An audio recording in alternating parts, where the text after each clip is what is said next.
আসসালামু আলাইকুম ওয়া রাহমাতুল্লাহি ওয়া বারাকাতুহু।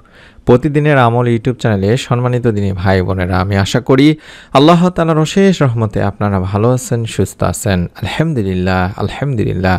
আজ পবিত্র রজব মাসের সোমবার দিন কিংবা রাত আপনারা কষ্ট করে এই ছোট্ট কোরআনি দোয়াটি মাত্র 3 বার পাঠ করবেন এবং আল্লাহ তাআলার কাছে নেক সুন্দর সুস্থ সন্তানের জন্য কামনা করবেন, দোয়া করবেন। আল্লাহ রাব্বুল আলামিন চাহে তো পবিত্র রজব মাসে আপনার নেক সন্তান লাভের সুসংবাদ আসতে পারে। তাই অনুরোধ করছি অবশ্যই আমলটি করবেন। এই উদ্দেশ্যে ভিডিওটি সম্পূর্ণ দেখুন। আজকের সোমবারের দিনে বা রাতে আমলটি করলে মনের আশা পূরণ হবে, সকল দোয়া কবুল হবে ইনশাআল্লাহ। সাপ্তাহিক আমল পেশ করা হয় সোমবার বৃহস্পতিবারে। হাদিসে এসেছে এই দুদিন রাসূল সাল্লাল্লাহু আলাইহি ওয়াসাল্লাম তাই রোজা রাখতেন। আপনারা যদি পারেন তাহলে রোজা রেখে আমলটি করার চেষ্টা করবেন। আবু হুরায়রা রাদিয়াল্লাহু তাআলা আনহু থেকে বর্ণনা করা হয়েছে, আল্লাহ রাসূল সাল্লাল্লাহু আলাইহি ওয়াসাল্লাম বলেন, প্রতি সপ্তাহে সোমবার বৃহস্পতিবার আল্লাহ তাআলার কাছে বান্দার আমল পেশ করা হয়, তখন আল্লাহ তাআলা তার মুমিন বান্দাদের ক্ষমা করে দেন। আমরা নফল রোজার ফজিলত সম্পর্কে জেনে নিব, তাহলে বুঝতে পারছেন তাহলে এই নফল রোজার কতটা গুরুত্বপূর্ণ। এই সম্পর্কে হাদিসে পাকে হযরত আবু হুরায়রা রাদিয়াল্লাহু তাআলা আনহু বলেন, আল্লাহ রাসূল সাল্লাল্লাহু আলাইহি ওয়াসাল্লাম বলেছেন যে প্রত্যেক বস্তুর যাকাত আছে, আর শরীরের যাকাত হলো রোজা। ইবনে মাজা মিশকাতের হাদিস। তাছাড়া রাসূল সাল্লাল্লাহু আলাইহি ওয়াসাল্লাম আরও বলেছেন, রোজা হলো ঢাল স্বরূপ এবং জাহান্নাম থেকে বাঁচার সুদৃঢ় দুর্গ। নাসাই শরীফের একটি হাদিস। হযরত ইবনে খুজাইমা ও হাকিম আবু ইমাম বর্ণনা করেন, রাসূলুল্লাহ সাল্লাল্লাহু আলাইহি ওয়াসাল্লামকে তারা বললেন, হে আল্লাহর রাসূল সাল্লাল্লাহু আলাইহি ওয়াসাল্লাম, আপনি আমাদের কিছু আমল করার উপদেশ দান করুন। তখন আল্লাহর রাসূল সাল্লাল্লাহু আলাইহি ওয়াসাল্লাম বলেন, রোজা অবলম্বন করা, এর সমকক্ষ কোনো আমল নেই। তারা পুনরায় বললেন, আমাদের কোনো আমল বলে দিন। আল্লাহ রাসূল সাল্লাল্লাহু আলাইহি ওয়াসাল্লাম আবারও বললেন, রোজা অবলম্বন করা, এর সমতুল্য কোনো আমল নেই। তারা পুনরায় একই কথাই বললেন, একই প্রার্থনা করলেন। আল্লাহ রাসূল সাল্লাল্লাহু আলাইহি ওয়াসাল্লাম পুনরায় সেই একই আদেশ করলেন। তাহলে বুঝতে পারছেন রোজা কতটা গুরুত্বপূর্ণ একটা নফল রোজা। এছাড়াও বিশ্বনবী সাল্লাল্লাহু আলাইহি ওয়াসাল্লামের হাদিস, যেখানে হযরত মুআয ইবনে আনাস রাদিয়াল্লাহু তাআলা আনহু বর্ণনা করেছেন, আল্লাহ রাসূল সাল্লাল্লাহু আলাইহি ওয়াসাল্লাম বলেছেন, যে ব্যক্তি রমজান মাস ছাড়া অন্য সময় আল্লাহ তাআলার জন্য একটি রোজা রাখবে, দ্রুতগামী ঘোড়া 100 বছরে যত দূর রাস্তা অতিক্রম করতে পারে, দোজখ তার কাছ থেকে তত দূরে অবস্থান করবে। সুবহানাল্লাহ। তাই অনুরোধ করছি তিনি ভাই বোনেরা, যদি সম্ভব হয় তাহলে অন্তত সোমবার আর বৃহস্পতিবারের রোজা রেখে আমলটি করার চেষ্টা করবেন। পবিত্র রজব মাসে বিশ্বনবী সাল্লাল্লাহু আলাইহি ওয়াসাল্লাম বেশি বেশি নফল রোজা পালন করতেন। মাস জুড়ে নবী করিম সাল্লাল্লাহু আলাইহি ওয়াসাল্লামের নিয়মিত আমলই ছিল সোমবার বৃহস্পতিবারের রোজা পালন করা। তাছাড়া এই মাসের 13, 14, 15 তারিখেও তিনি রোজা পালন করতেন, অর্থাৎ চন্দ্র মাসের প্রত্যেক চন্দ্র মাসের আইয়ামে বীজের 3টি রোজা পালন করতেন।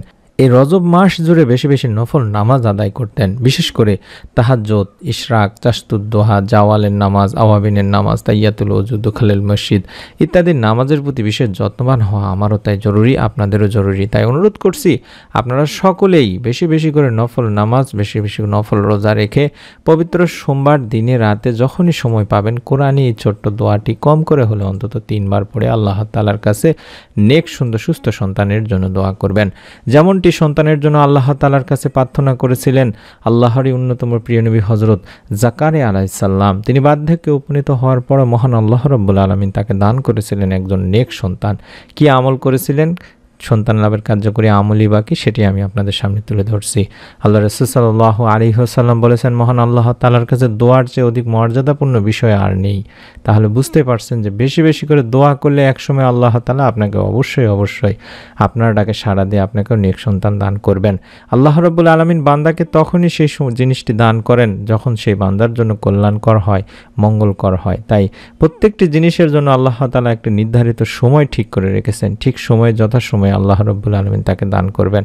দুনিয়াতে যদি আপনার সরিষার দানা পরিমাণও কোনো কিছু আপনার ভোগ করার থাকে, আল্লাহ রাব্বুল আলামিন সেটা ততক্ষণ না পর্যন্ত আপনি সেই সরিষার দানা পরিমাণ কোনো কিছু ভোগ করছেন ততক্ষণ পর্যন্ত মৃত্যু দিবেন না। তাই অনুরোধ করছি আপনারা আল্লাহ তাআলার উপর ভরসা করে আপনাদের মতো করে দোয়া করতে থাকুন, চাইতে থাকুন, প্রার্থনা করতে থাকুন। আল্লাহ তাআলা যখন আপনাদের ডাকে সাড়া দিবেন, আল্লাহ তাআলা অবশ্যই অবশ্যই আপনিও নেক সন্তান লাভের সুসংবাদ পাবেন।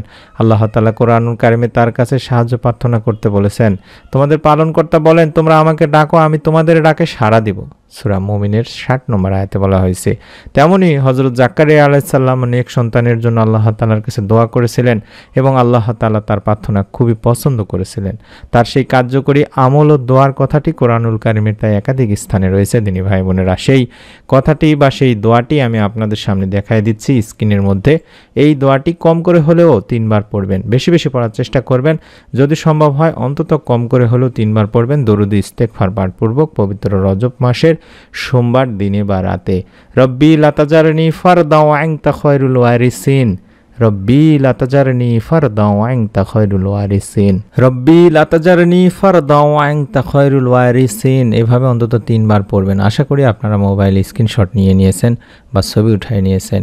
এই দোয়াটিতে আমরা বলছি, হে আমার পালনকর্তা, হে আল্লাহ আমাকে একা রেখো না, তুমি তো উত্তম ওয়ারিস বা দানের অধিকারী। আল্লাহ তাআলা তার দোয়া কবুল করেন এবং তাকে দান করেন ইয়াহইয়া, এবং তার জন্য তার স্ত্রীকে প্রসবযোগ্য করেছিলেন। তারা সৎ কর্মে ঝাঁপিয়ে পড়তো, তারা আশা ও ভীতি সহকারে আল্লাহ তাআলাকে ডাকতো এবং তারা ছিল আল্লাহ তাআলার কাছে বিনীত। তাই আমরাও যখন দোয়া করব আমাদেরকে অবশ্যই অবশ্যই আল্লাহ তাআলার কাছে ভীতি আশা সহকারে বিনয়ের সঙ্গে চাইতে হবে দিনী ভাই বোনেরা। দোয়া করার সময় আল্লাহ তাআলার কাছে আপনি এমনভাবে চাইবেন যাতে করে আল্লাহ তাআলা আপনার চাওয়া, আপনার কাকুতি মিনতি দেখে যেন আপনার দোয়া কবুল করে নেন এবং আপনাকেও নেক সন্তান লাভের সুসংবাদ দান করেন। আমি অনুরোধ করব আপনারা অবশ্যই নিয়ত করে আমল করবেন। আমাদের চ্যানেল থেকে নেক সন্তান লাভের পরীক্ষিত আমলের ভিডিওগুলো বেশি বেশি দেখে নিন। কমেন্ট করুন, কমেন্ট করে দোয়া চান, দোয়া করুন। দোয়া চাওয়া দোয়া করা দুটি হচ্ছে সুন্নাত। এবং যারা সন্তান লাভের সুসংবাদ দিচ্ছেন কমেন্টে জানাই দিচ্ছেন যে এই আমল করে আল্লাহ তাআলা নেক সন্তান দান করেছেন, তাদের সঙ্গে কমেন্টে রিপ্লাই করে জেনে নিন কোন আমল কতদিন কি নিয়মে করেছেন। তাই অনুরোধ করব অবশ্যই কমেন্ট সেকশনে কমেন্ট করতে বা তাদের কাছ থেকে জেনে নিতে ভুলবেন না। পরবর্তী নেক সন্তান লাভের নতুন আমলের ভিডিও যাতে আপনার মিস না হয়ে যায়, সঙ্গে সঙ্গে যেন মোবাইলে পেয়ে যান বা কম্পিউটারে বা টেলিভিশনে পেয়ে যান, দেখতে পান, তার জন্য অবশ্যই চ্যানেলটির সঙ্গে থাকার অনুরোধ করছি। আমরা দোয়া করি আল্লাহ তাআলার কাছে যারা এখন পর্যন্ত আমাদের দোয়ার অংশীদার হননি, আমরা আমাদের সাবস্ক্রাইবারদের জন্য স্পেশালিভাবে পবিত্র জুমার দিনে দোয়া করে থাকি। আপনাদের কাছে অনুরোধ করছি অবশ্যই অবশ্যই আপনিও আমাদের একজন চ্যানেল মেম্বার হয়ে যান, সাবস্ক্রাইবার হয়ে যান। তাই অবশ্যই চ্যানেলটি সাবস্ক্রাইব করে বেল বাটনটি অন করে রেখে দিন। সকলে ভালো থাকুন, সুস্থ থাকুন। আল্লাহ রাব্বুল আলামিন আপনাদের সকলকে পবিত্র রজব মাসের এই আমলের ওসিলায় এই মাসে যেন একটি নেক সুন্দর সুস্থ সন্তান লাভের সুসংবাদ দান করেন। আমিন। আসসালামু আলাইকুম ওয়া রাহমাতুল্লাহি ওয়া বারাকাতুহু।